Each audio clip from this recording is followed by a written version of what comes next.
Hello, beautiful people. Today is 14th of August. My name is Sahil and welcome to Newspaper Analysis. Friends, today into the GS folder, we'll take a quote from the Desmond Tutu.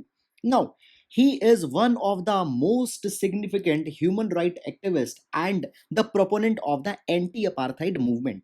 He says, if you want peace, don't talk to your friends but talk to your enemies. So, friends, this particular statement highlights the value of dispute resolution and conciliation for the peace.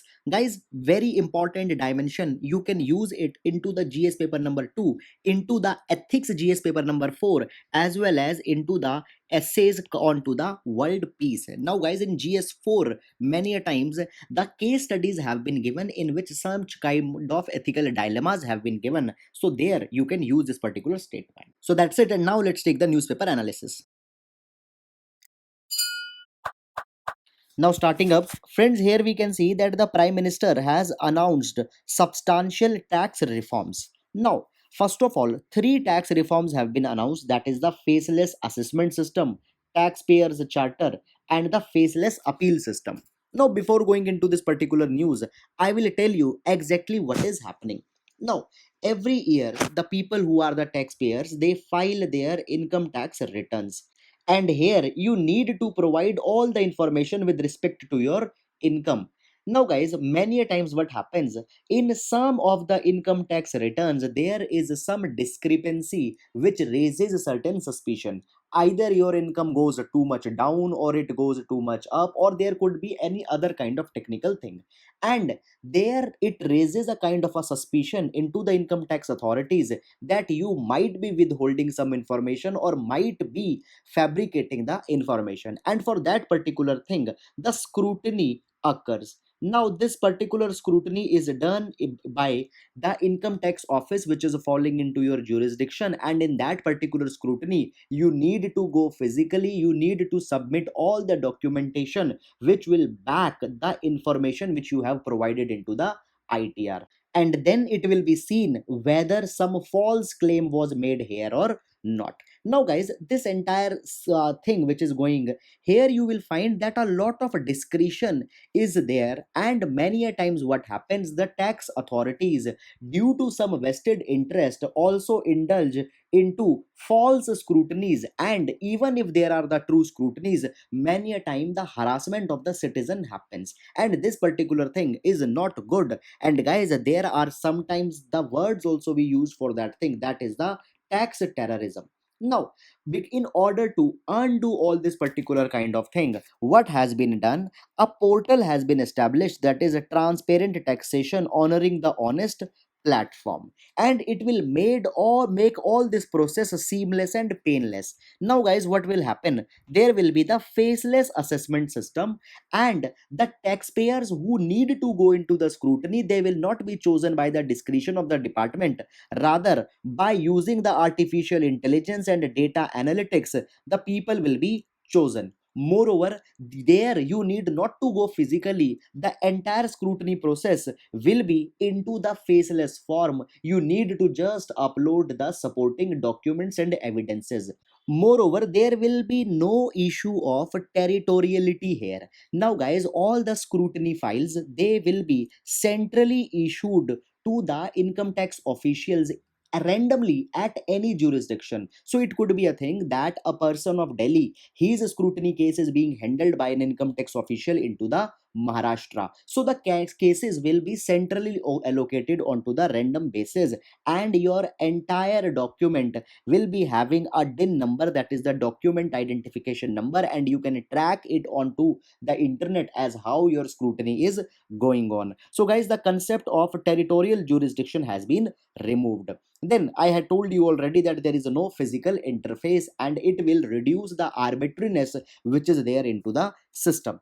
However, guys, certain exceptions are there. That is the cases of black money, benami transaction, international tax, serious fraud, major tax evasions. They will not be dealt into this particular manner, and for them the physical scrutiny and physical evaluations will be there. So this is about the faceless assessment. And in case you find that your assessment has not been good, or had not been, there had been problem, you can facelessly appeal that particular thing also. So second reform is this, and then there will be the taxpayers charter also, where government will outline that what are the services, what will be the standard of services, what are the time with respect to different services, all these things will be given. So guys, it is a major reform which will improve the ease of tax compliance in India, and will actually might be very much helpful to broaden the tax base of our nation. So guys, that's all about this particular issue, and now we'll move to next.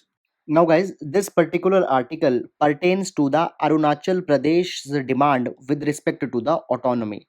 Now, guys, what has happened? Arunachal Pradesh wants that they should be given the autonomous council, where the communities will get the special rights with respect to manage their own affairs. Now, guys, presently the Arunachal Pradesh is into the fifth schedule, and into the fifth schedule, the Tribal Advisory Council is there, but they need more autonomy. Now, to do this particular thing, there are two ways.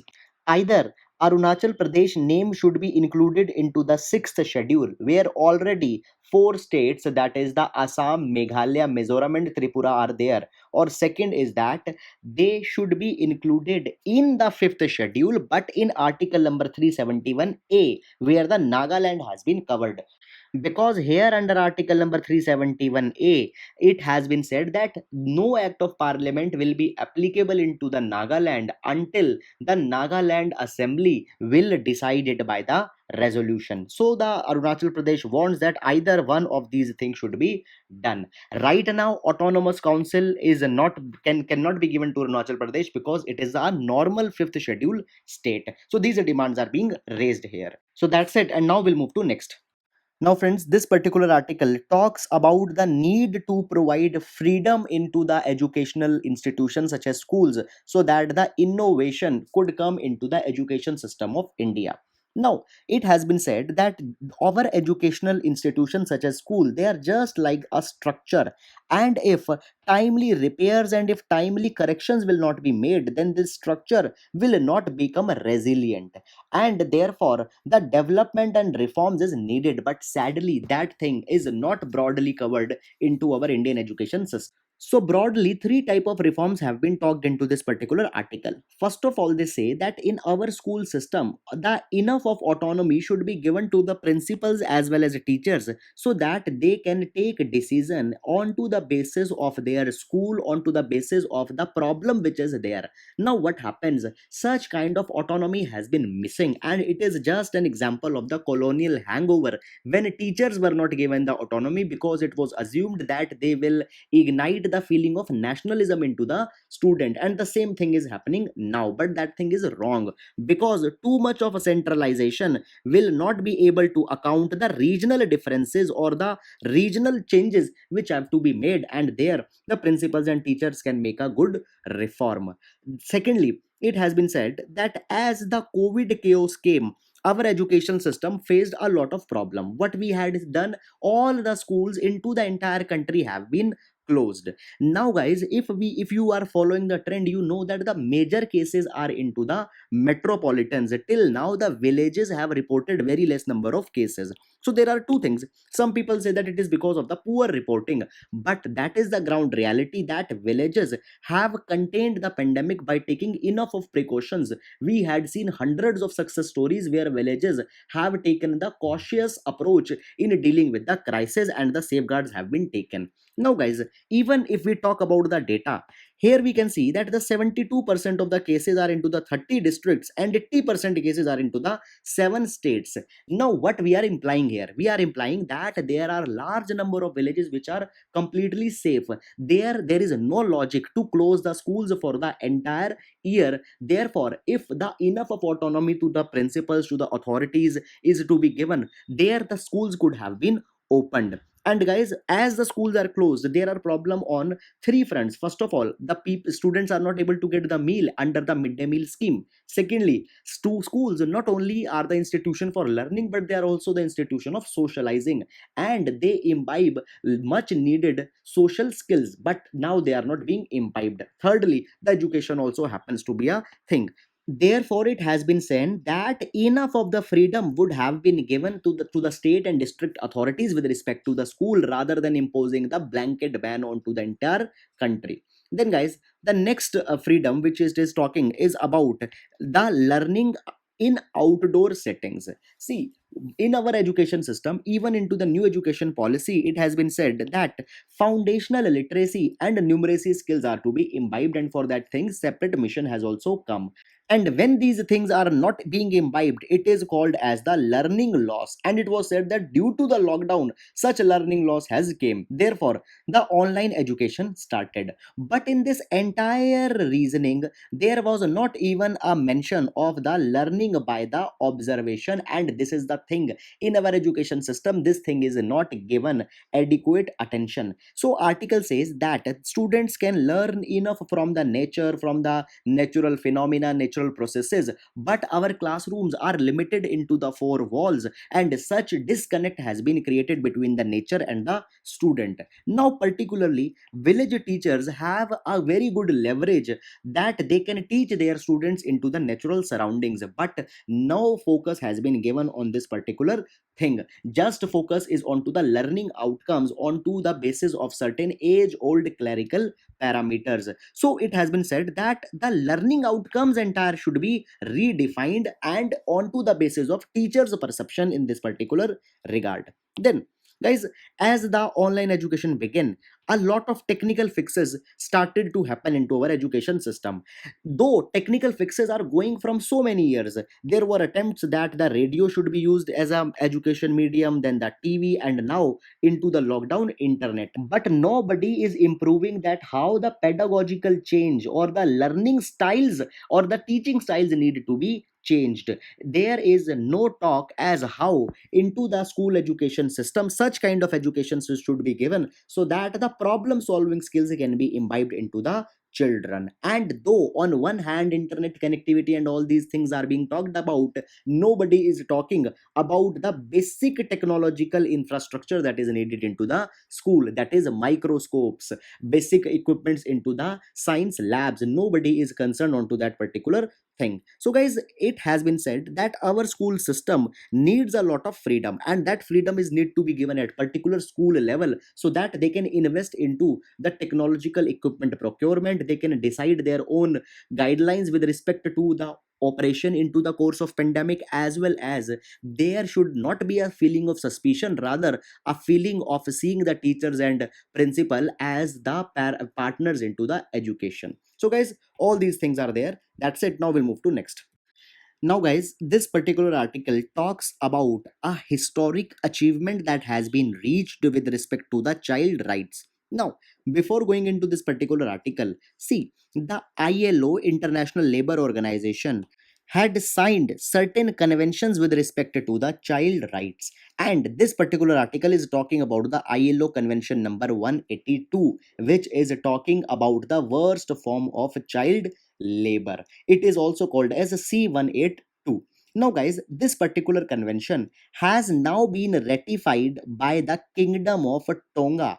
And after this ratification, the ILO Convention 182 became the first convention into the history of ILO which has been ratified by all the members of the ILO.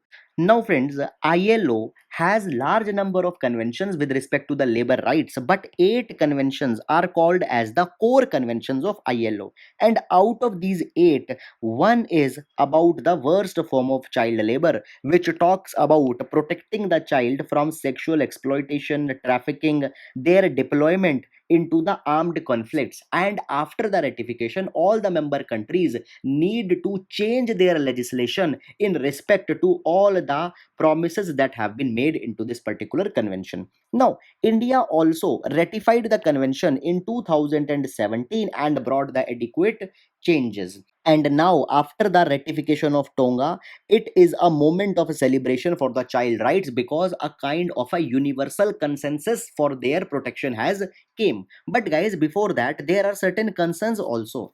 It has been said that still nearly 152 million child laborers are there, and 72 million of them are actually working into the hazardous condition. So though ratification has been made, but their implementation on ground actually remains a challenge, and in that particular direction a large number of things have to be done. And this becomes even important because of the coming of the COVID-19, because economy has suffered, and as economy has suffered, large number of children, they had again turned to rag picking, working into the hazardous industries, etc. And this particular thing is also prevalent into the India, where the reports have come that with the closure of the schools, non availability of the meals, and economic shutdown, the childs are again resorting to those kind of laborious kind of works. So now it is high time that all the countries should come together and should work into this particular direction, because even year 2021 has been chosen as the year to abolish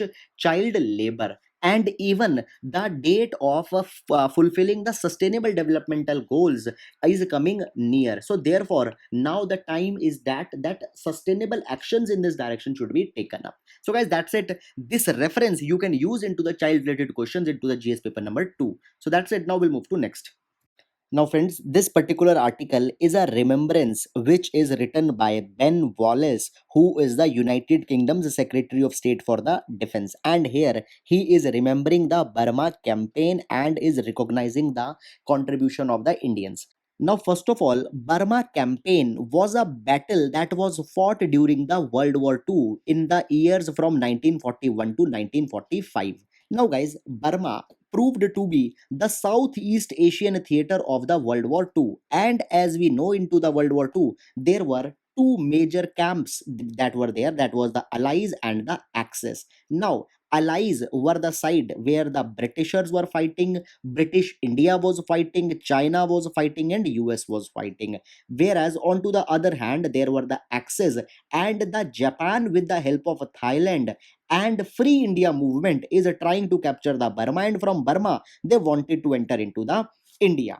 Now guys, this particular article is from the side of the British India. Now, first of all, before going into the article, if you see towards the Axis side, there you can see the Free India movement, and into the Free India movement, the Indian National Army, which was originally made conceived by the Mohan Singh and was revived by the Subhash Bose when he visited there in 1943, it was also fighting from the opposite side. So it is not recognition of their efforts, rather the recognition of the soldiers who were fighting from the British Indian side. So please, you need to keep that thing into the mind.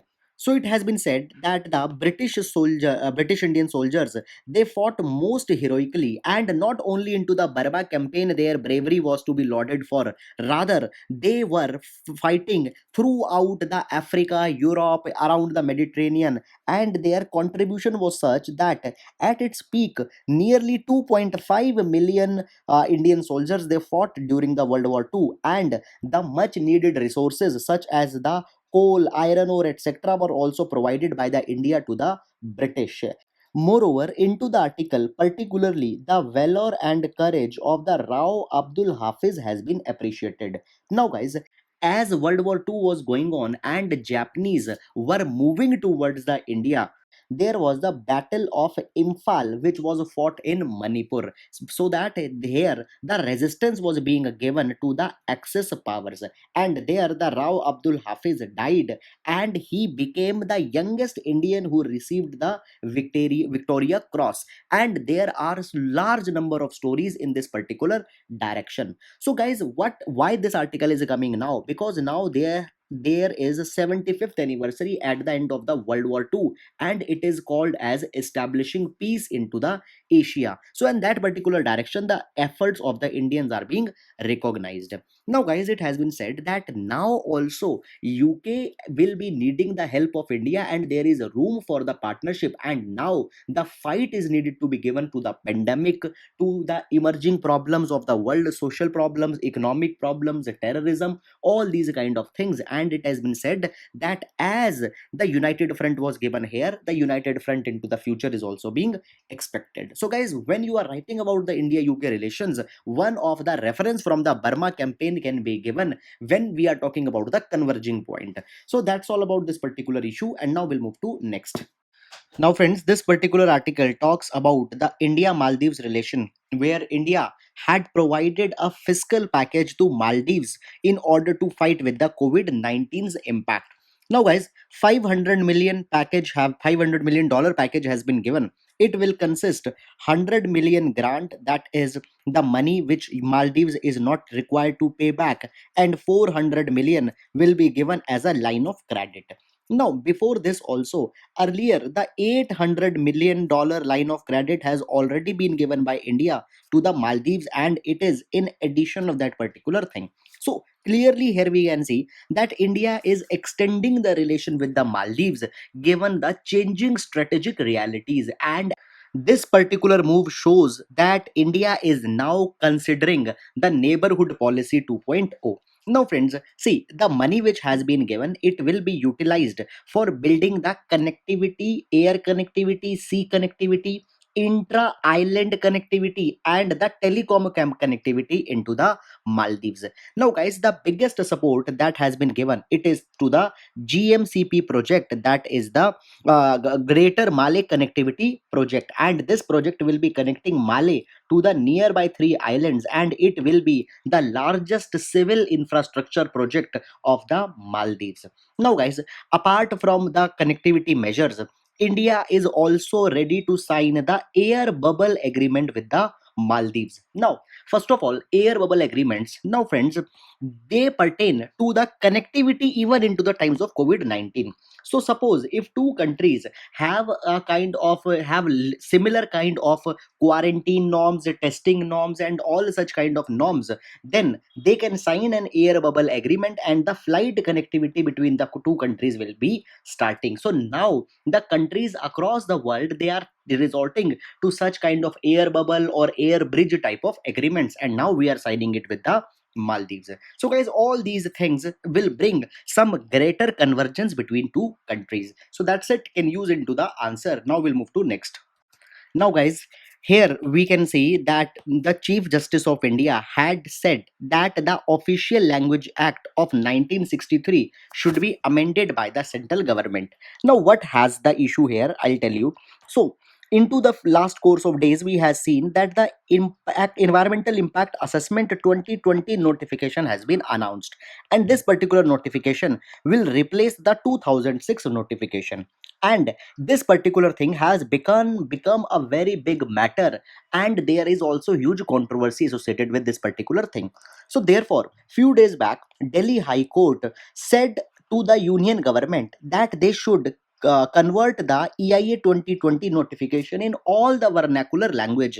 Particularly, it was said that the 22 vernacular languages which are written into the 8th schedule, it should be converted into these languages, so that everybody from the rural to urban can understand EIA, can understand its ramifications, and can provide its feedback with respect to the EIA. Now, guys, the union government challenged that the court is in no capacity to give such kind of directions, and therefore now the matter has reached to the Supreme Court. And Supreme Court said that into the present context of time, providing the text into the vernacular language is neither that much tedious nor it is something which is undesirable. And seeing the linguistic diversity of our country, government should rather even change the entire official language act and should provide that all the acts, all the text should be provided in all vernacular language. So in this particular direction it is going on. However, center has given just one stand, that by changing them into the vernacular language, the sanctity of the text will be lost. However, such an argument is not that much big given the issue which has been evolved here. So that's it, friends. Now we'll move to next. Now, guys, in the direction of Atmanirbharta, one more step has been taken by the government. And this is the launch of Indian Naval Innovation and Indigenous Organization. Now, guys, this will be under the command of the Indian Navy. And see, Navy has a very good track record with respect to the indigenization of the technology and equipments that they are using. Now, guys, according to the records, into last 5 year, 70% of the capital budget of Navy has been spent onto the vendors who are located within the country. Moreover, right now there are 130 30 ships of different sizes and different capabilities, and all of them have been built into the shipyards of the Indian Navy. Moreover, guys, now the capacities have even been developed that even the submarines, including the nuclear submarines, are being built into the Indian shipyards. So therefore, in order to capitalize the capacity of the Navy, this particular organization has been established. Now it will be acting as an interface which will make the interaction between the end user and the industry possible, so that whatever the requirements are of the end user are, they could be met by the industry. Now this particular organization will be a three-tiered or three-part organization. The first tier will be the NTAC, that is the Naval Technology Acceleration Council. What it will do, it will bring together the component of the innovation as well as indigenization. And on that particular thing, it will also be the apex level body which will give all the direction with respect to the NIIO. After that, there will be a second tier, that is the working level group. And this working level group will actually be responsible for implementing all the decisions which has been taken. And after the working level group, there is also the TDAC, that is the Technology Development Acceleration Council. And this council will bring the disruptive technologies. For example, artificial intelligence is developing, machine to machine learning is developing. So how these disruptive technologies can be absorbed into the indigenous manufacturing of defense equipments, so it will be working in that particular direction. So, friends, it is a good step into the direction of self reliance or the Atmanirbharta that has been talked. And now, if you remember, just a couple of days back, we had already seen that Navy has banned 101 items to be imported, and all of them will be built in house. Moreover, 53,000 crore rupees have also been allocated. So, all these reforms which have been taken are very important and can be used into the GS paper number 3. So, that's it. And guys, now we'll move to the question section. Friends, please pause the video and try to answer the question. So question number 1 is with respect to the genome sequencing. Please read the statement and identify the correct code. Now question number 2 is with respect to the Pakui Tiger Reserve. Please read this statement and identify the statement which are incorrect. Question number 3 is with respect to the Advertising Standard Council of India. Please read the statement and identify the correct code. Now question number 4 is with respect to the ecology. Please read this statement and identify the correct code. Now friends, today's mains question, it is from GS paper number 2 and it is a 15 marker question. So question says that prevention of child labor has been a basic human right as well as much appreciated goal under the sustainable developmental goals. Evaluate India's effort in containing evil of child labor. So guys, please write on this and please note to cover all the important dimensions. So that's it friends. I hope you are liking our discussion. Thank you so much.